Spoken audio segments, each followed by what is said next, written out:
अस्सलाम वालेकुम। मैं हूँ नावल आपा और मैं आपके सामने एक मरतबा फिर हाज़िर हूँ एक और नावल को लेकर, जो कि है हाँ तुम मुझे कबूल हो।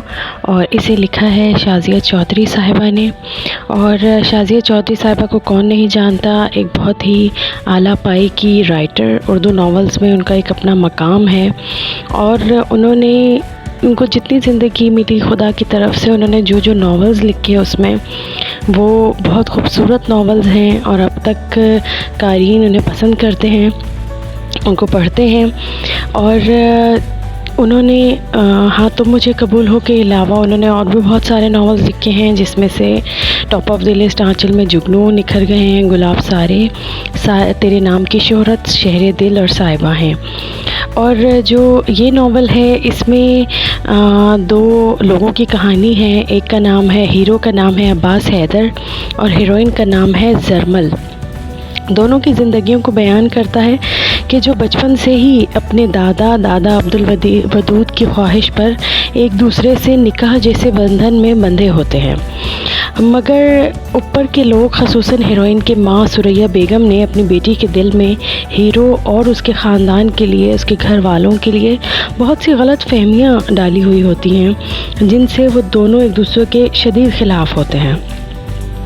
हीरो हार्वर्ड यूनिवर्सिटी से तालीम याफ्ता है और यूनिवर्सिटी में लेक्चरर है। यूनिवर्सिटी में हीरो बहुत ही रूडली बिहेव करता है, हीरोइन से भी करता है और बाकी सबसे भी बहुत रिज़र्व रहता है। और बकौल फ़ीमेल स्टूडेंट के सरअब्बास से तो अपने गिर्द एंटी गर्ल स्प्रे किया हुआ है, यानी कि वो इस कदर एक लिमिट में रहता है अपनी।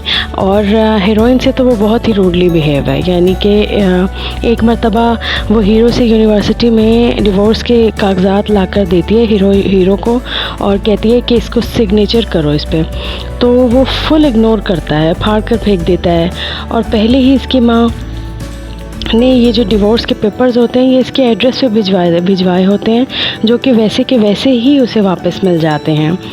कहानी यहाँ से शुरू होती है कि हीरो हीरोइन जो कि आपस में ताएज़ाद हैं, उनके दादा अब्दुल वदूद की तबीयत सख्त दलील है और वो कागज़ात जो हैं जायदाद के उनका बंटवारा भी चाहती हैं। तो हीरोइन के वालिद बिज़नेस के सिलसिले में मुल्क से बाहर होते हैं।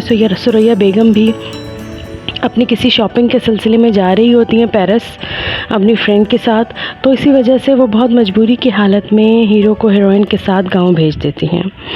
रास्ते में शदीद तूफ़ान के झक्कड़ होते हैं और शदीद बारिश होती है कि जिससे गाड़ी बेकाबू होती है, फिर ख़राब हो जाती है और इन्हें रात कहीं गांव में ही गुजारनी पड़ती है, जहां इन्हें मियाँ बीवी बताने पर एक ही रूम मिलता है। हीरोइन जो कि पहले ही हीरो की साबका धमकियों से परेशान होती है और अगर तुमने मेरी बातें नहीं मानी तो मैं तुम्हारा रूह खाक में मिला दूंगा।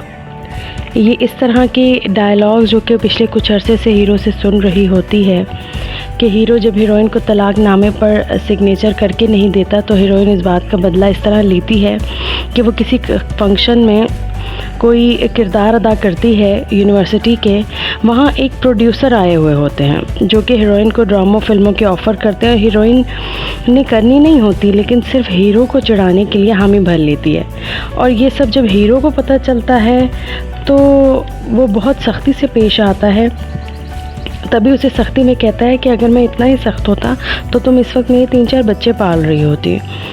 तो अब सिचुएशन अजीब ही ऑकवर्ड होती है।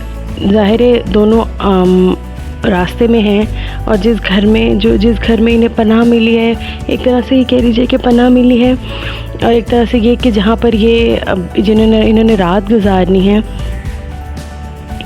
तो वहाँ पर ये हालात हैं कि एक ही जगह है और वहाँ पर उन्होंने एक दूसरे के साथ रहना है, वो रात गुजारनी है।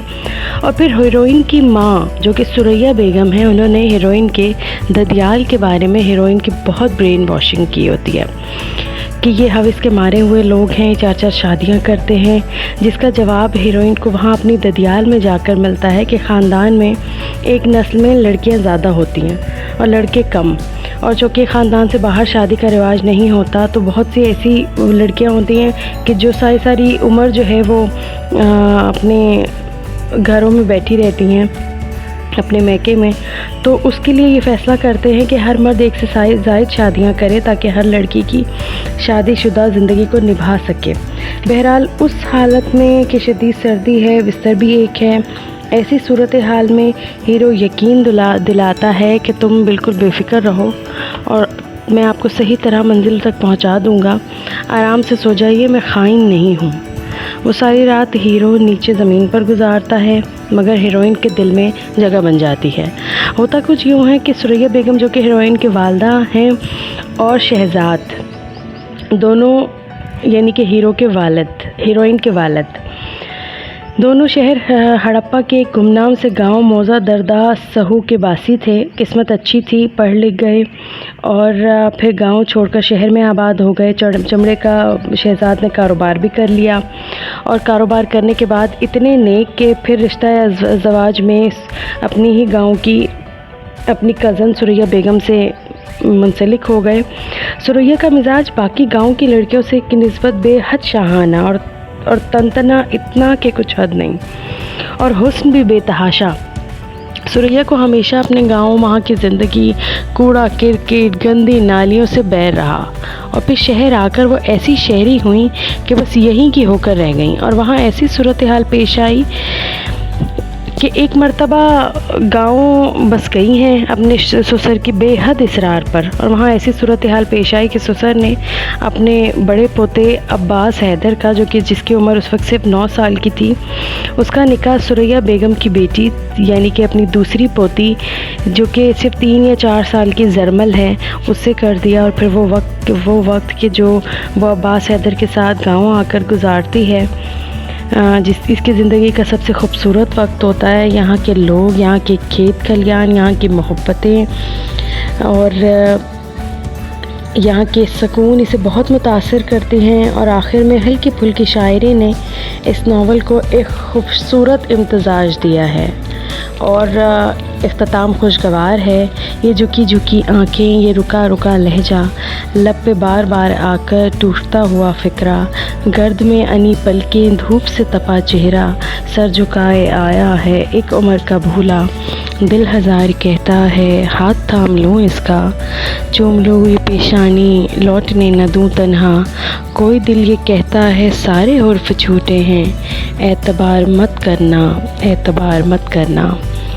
अब के लिए इतना ही, इंशाल्लाह फिर मिलते हैं। प्लीज़ मेरे चैनल को लाइक कीजिए, सब्सक्राइब कीजिए और हो सके तो शेयर भी कर दीजिए। अल्लाह हाफ़िज़।